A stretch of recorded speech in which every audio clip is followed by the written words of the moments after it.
하나님 말씀 보시겠습니다. 사무엘상 1장 1절만 보겠습니다. 사무엘상 1장 1절만 보겠습니다. 사무엘상 1장 1절 한 절만 보겠습니다.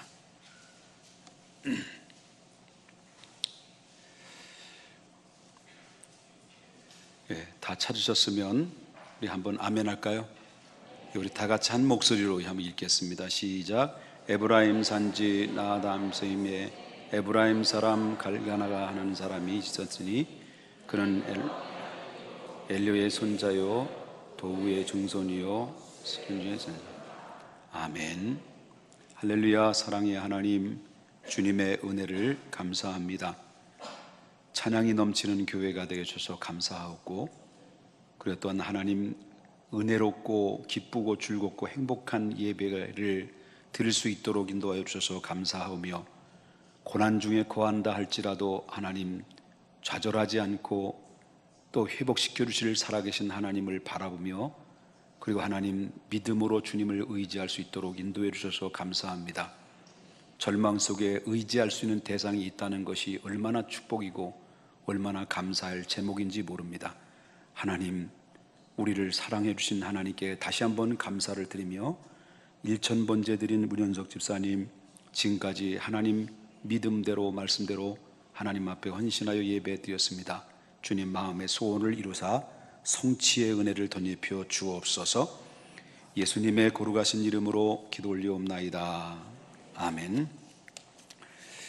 이제 오늘 이번 주부터 저는 사무엘상을 계속해서 주일 오후 예배 때마다 말씀을 통해서 은혜를 나누고자 합니다. 오늘은 첫 번째 말씀을 통해서 함께 생각할 수 있는 것은 역사를 주관하시는 분은 하나님이시다라고 하는 그런 주제를 가지고 말씀을 증거합니다. 원래 사무엘서는 한 권으로 되어 있었습니다. 원래는 한 권으로 되어 있었는데 히브리어 성경을 헬라어로 번역하는 70인여 개 성경이 이제 상하로 나눈 것입니다. 사무엘상은 역대기적으로 볼 때는 사사 시대의 다음 이어지는 시대로서 이야기가 주어지고 있고요. 그 사사 시대 때 통치했을 때는 왕이 없었어요. 누가 그 나라를 다스렸냐면 사사들이 다스렸는데, 그 사사들이 다스렸을 때는 그 왕이 누구냐면 사사가 왕이 아니라 신정 통치를 했어요. 신정 정치죠. 말하자면 누가 왕입니까? 이스라엘에게는 하나님의 왕이었어요. 하나님의 말씀에 임하면 그 말씀에 따라서 이스라엘 백성들은 순종했어요. 이것이 출애굽 시대부터 지금까지 계속 사사 시대까지 왔던 거죠. 그래서 그거를 신정 정치다, 신정 통치 시대다 이렇게 이야기를 합니다. 그런데 이제 신정 정치에서 왕정 정치로 넘어가는 이 과도기적으로 이제 사무엘 시대에서부터 이제 시작됐다라는 것을 보게 되는데, 성경에는 오늘 함께 읽었던 성경 이 사무엘상을 보게 되면 다음과 같은 두 가지 총 주제로 나눠져 있어요. 그 총 주제로 나눠져 있는 것 중에 첫 번째는 역사를 주관하시는 분은 누구냐?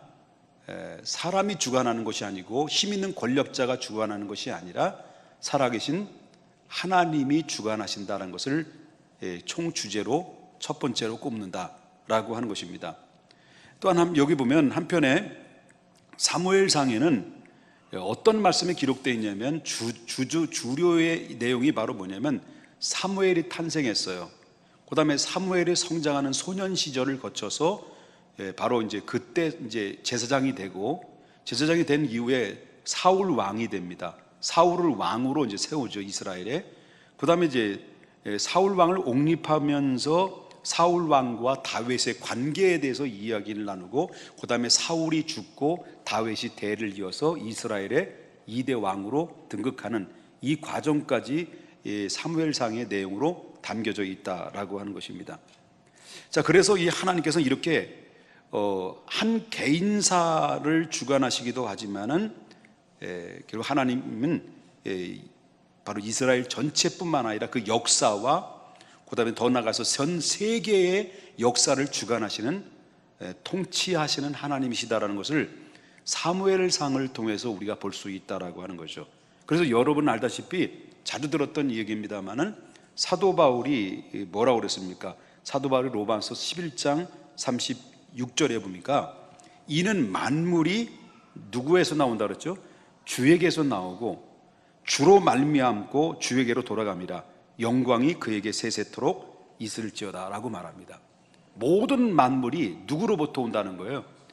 하나님께로부터 오고 하나님께로 돌아가는 것이다 라고 하는 것을 바울은 이야기했습니다. 그리고 다윗은 왕으로 이제 있었으면서 그가 깨달았고 하나님의 영감을 받아서 그가 선포했던 내용 중에 역대상 29장의 11절부터 12절에 보니까 다윗이 뭐라고 말하냐면 여호와여 광대하심과 권능과 영광과 이김과 위엄이 다 주께 속하였으니 천지에 있는 것이 다 주의 것이로소이다 라고 말했어요.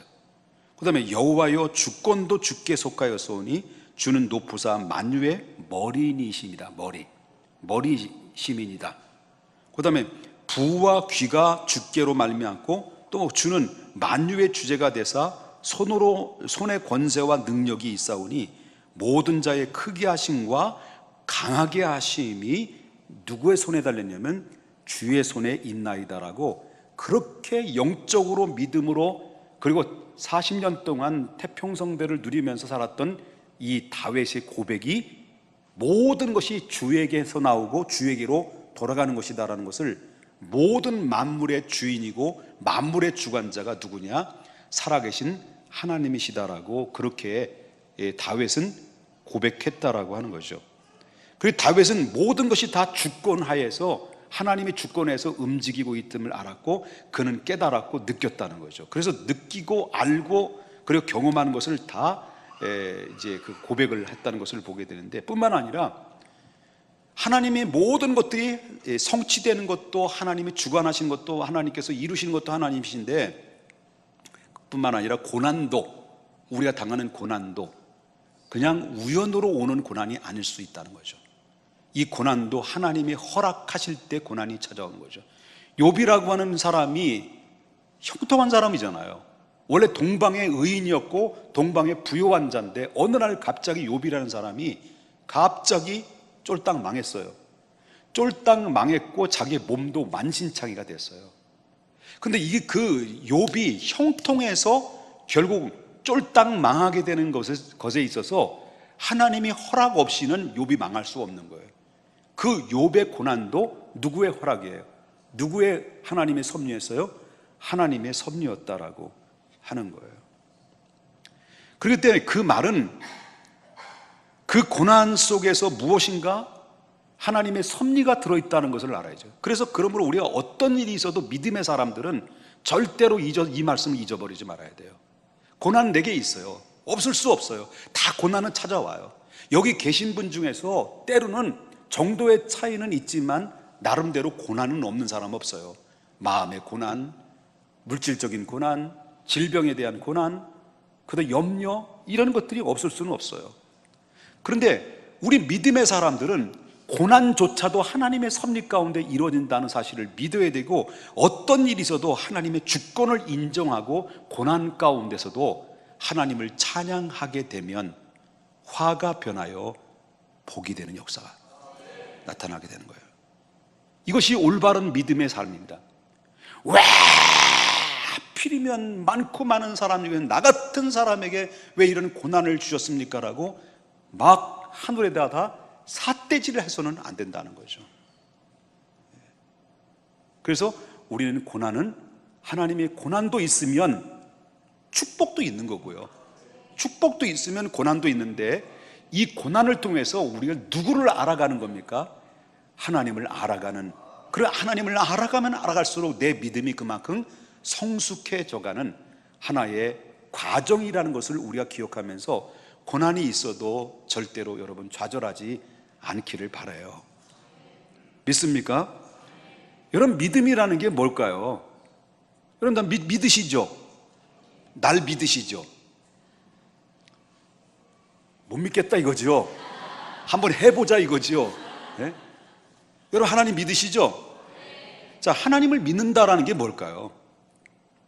하나님을 믿는다라는 것은 하나님이 하시는 모든 일들을 인정한다는 거죠. 그처럼 나에게 일어나는 모든 일들이 하나님의 주신 이 섭리에서 이루어진다는 것을 인정하게 되면 거기서 그 다음에 해야 될 모든 일들은 무엇일까요? 오직 하나님께 감사죠.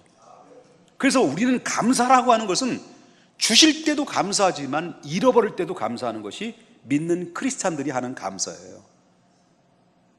그렇기 때문에 사랑하는 여러분, 우리는 모든 개인뿐만 아니라 내 가정이나 내 자녀들이나 내 앞으로의 미래의 모든 통틀어서 인간의 개인사나 그 다음에 역사와 나라와 그 다음에 모든 세계를 주관하시는 분은 우연히 이루어진 것이 아니라 하나님에 의해서 이루어지고 있다는 것을 보게 되고, 그 나라의 대통령이 되는 것도, 그 나라의 국가의 지도자가 되는 것도 하나님이 오케이, 승인이 떨어지지 않으면 불가능한 것이다라는 것을 보면서 모든 상황에 이루어지는 것을 하나님의 주권으로 인정하고, 고난도 기쁨도 축복도 하나님이 주신 주권과 섭리에 의해서 내가 하나님 앞에 그 축으로 세워져 있다라는 것을 인정하게 되면 그 신앙은 그만큼 자유로운 신앙이 될 수 있다는 것을 기억해야 될 줄 믿어요.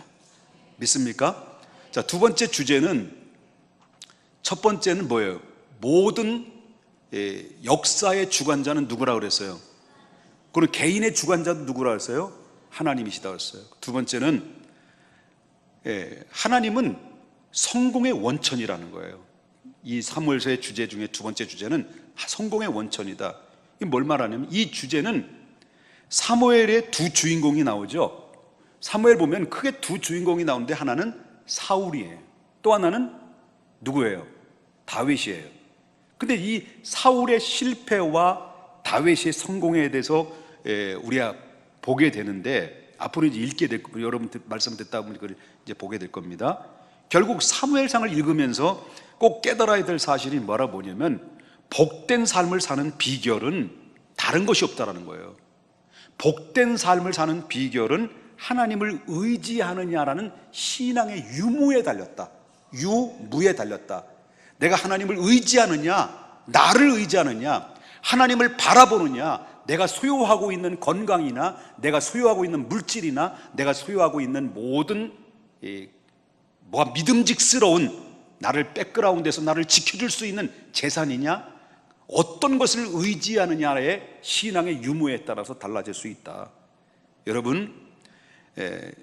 여러분들은 하나님을 정말로 인생의 결론을, 하나님으로 인생의 결론을 내야 된다는 거예요. 사업이 무너지고 일어나는 것은 순식간에 일어날 수 있어요. 어떤 사람은요, 수십억이 한꺼번에 막 소위 말한다면 날렸다는 얘기를 많이 들어요. 특별히 연예인들 같은 경우는요, 한번 필리핀에 아니면 카지노에 가서 한번 몇 번 긁었는데 수십억이 나가죠. 쫄딱 망하는 일들이 벌어지죠. 이런 것도 있죠. 근데 우리가 사업하는 사람도 마찬가지고, 우리의 각 개인적인 삶도 마찬가지라, 우리가 내가 가지고 있는 소유한 모든 물질적인 것들이 언제까지 나를 지켜준다라고 생각합니까? 순식간에 날아갈 수도 있고 순식간에 올 수도 있는 거예요. 그런데 그 작업이 인간의 보기에는 매우 어렵게 보여도 실질적으로 하나님이 보실 때는 그 사람을 거두어 가기도 하지만 하나님이 회복시키는 것도 하나님이 하실 수 있다는 것을 믿어야 돼요. 우리 인간들 올 때 그걸 어떻게 회복되느냐, 어떻게 우리가 살아날 수 있느냐, 이 어마어마한 일들을 어떻게 우리는 극복하고 해결받을 수 있느냐라고 할 때, 그거는 우리의 커다란 장벽이고 우리 해결 넘지 못할 그런 엄청난 무서운 것들이, 문제들이 내 앞에 펼쳐져 있다 할지라도 하나님이 보실 때는 그거는 아무것도 아니라는 거죠. 왜? 인간을 만드셨고 천지 만물을 창조하신 전지전능하신 하나님 입장에서 볼 때는 우리들은 크게 보이는지 모르지만 하나님은 아무것도 아니라는 거죠.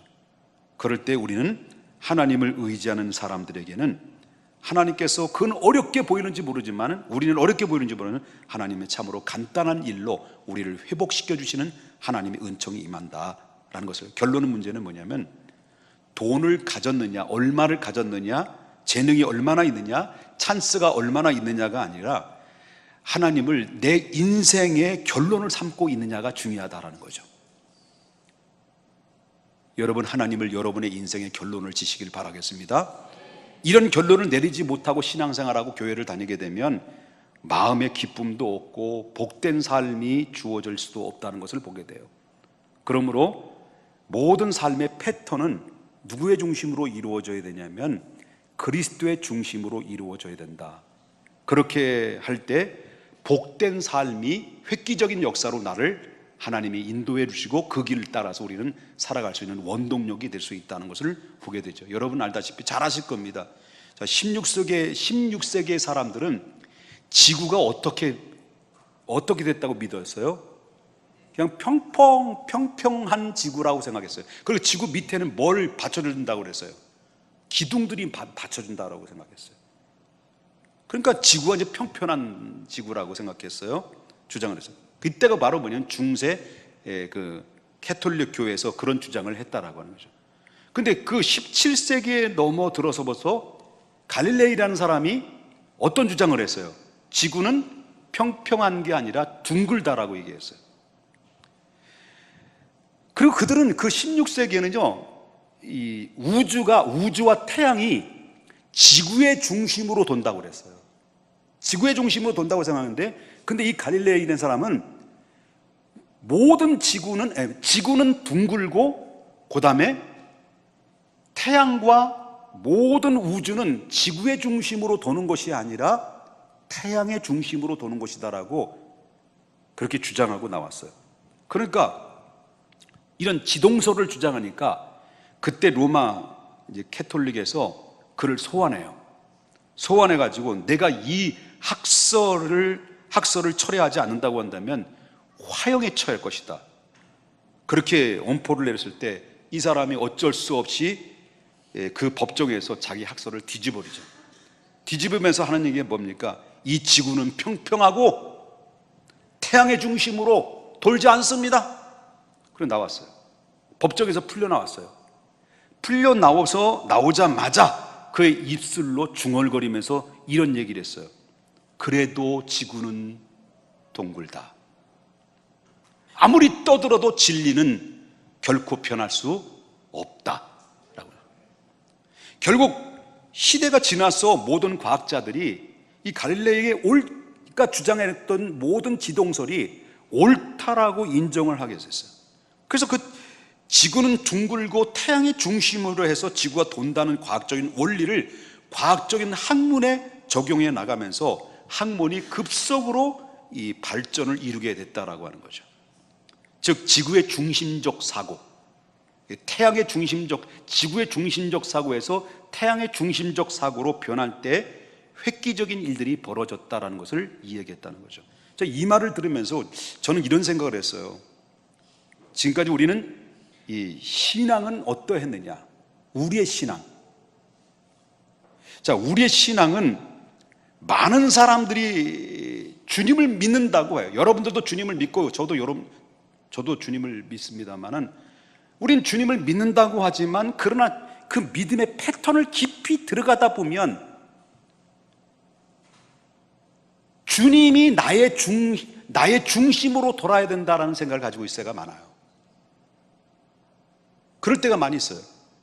그러니까 무슨 말이냐면 내가 주님의 중심으로 돌아야만이 거기에 형통이 나오고 내가 주님의 중심으로 돌아가야만이 모든 그 원리와 섭리에 의해서 하나님이 인도하시고 축복하시고 역사하시고 여러분들 성공의 자리를 이끌어 주시는데 획기적인 일들이 벌어지는데, 그런데 늘 신앙생활하면서도 바로 뭐냐면 주님이 나의 중심으로 돈다라고 생각하니까, 그러니까 필요에 따라서 하나님께 구하고 필요에 따라서 내가 신앙생활을 하다 보니까 하나님의 결정과 하나님의 인도함을 따라서 움직이는 것이 아니라 내가 마음에 들고 안 들고에 따라서 내 생각이 이해가 되고 못하는 거에 따라서 내 상식선에서 여기서 넘어서고 넘어지지 않는 거에 따라서 거기에 대해서 내가 받아들이고 수용하고 그리고 거절하는 이런 일들이 얼마나 많이 있는지 몰라요.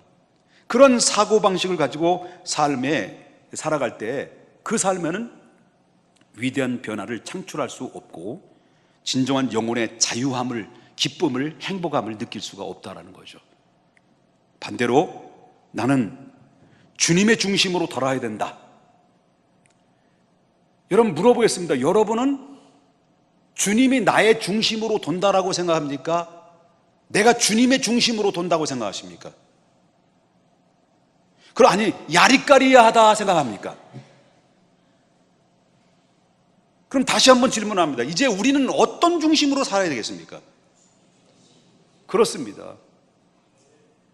우리가 신앙생활을 하면서 우리는 잘 믿는다고 하고 잘 섬긴다고 하고 우린 주님을 잘 믿는다고 하지만은 결정적인 삶의 이 문제 앞에 우리는 주님이 나의 중심으로, 내가 필요에 따라서 주님이 필요하고, 내가 원하는 데에 이를 때 주님이 필요하고, 이렇게 주님의 선택은 나의 선택이지 주님의 선택에는 아무런 관심도 없이 그냥 신앙생활 한다고 한다면 여기는 아무런 기쁨의 의미를 찾을 수가 없다는 거죠. 그냥 성장할 수 없는 거죠. 예수님이 그거죠. 나에게 이 쓴 잔을 내게서 피할 수 있도록 인도해 주십시오라고 하는 것은 하나님의 중심으로 움직인 겁니까? 하나님이 나의 중심으로 움직이길 기대한 겁니까? 하나님이 나의 중심으로 움직이려던 거예요. 그러니까 하나님이 응답하셨어요, 안 하셨어요? 아무런 응답도 안 하셨어요. 그죠? 아무런 응답도 안 하셨어요. 그런데 아버지 내 뜻대로 하지 마옵시고 아버지의 뜻대로 되기를 원합니다라고 했을 때 그때 누가 그를 도왔어요? 천사들이 도왔어요. 그렇게 힘을 얻게 됐어요. 십자가를 질 능력을 받게 됐어요. 그렇기 때문에 중요한 것은 우리 신앙은 전부 다 내 중심이고 내 개인적인 신앙의 이기적인 신앙으로서 이렇게 신앙의 패턴을 내가 내려놓지 못한다고 한다면 그 신앙은 기복적인 신앙이 될 수 있는 것이에요. 현세적인 신앙이 될 수 있는 거예요. 그렇기 때문에 우리는 삶을 나의 중심적인 사고에서 누구의 중심으로? 그리스도의 중심적인 사고로 인생의 구조조정을, 신앙의 구조조정을 할 때만이 진정으로 획기적인 여러분의 삶의 변화가 놀랍게 일어날 것이라는 것은 저는 믿고 있습니다. 잊지 마십시오. 하나님은 역사를 주관하시는 분이라는 걸 잊지 마십시오. 역사뿐만 아니라 한 개인의 생사화복도 주장하시는 분이라는 것을. 그러나 인생의 성공과 행복은 제일 되는 그 비결은 바로 뭐냐면 하나님의 뜻을 따라서 나의 중심적인 삶을 사는 길밖에 없다는 거예요. 이제 사무엘상을 강의하면서 역사의 주인 되시는 하나님을 발견하게 될 것입니다.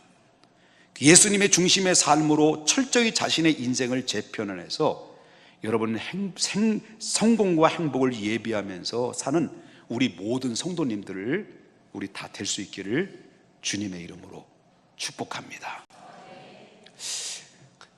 갑자기 이 찬양이 떠오르는데 미안해. 주님 한 분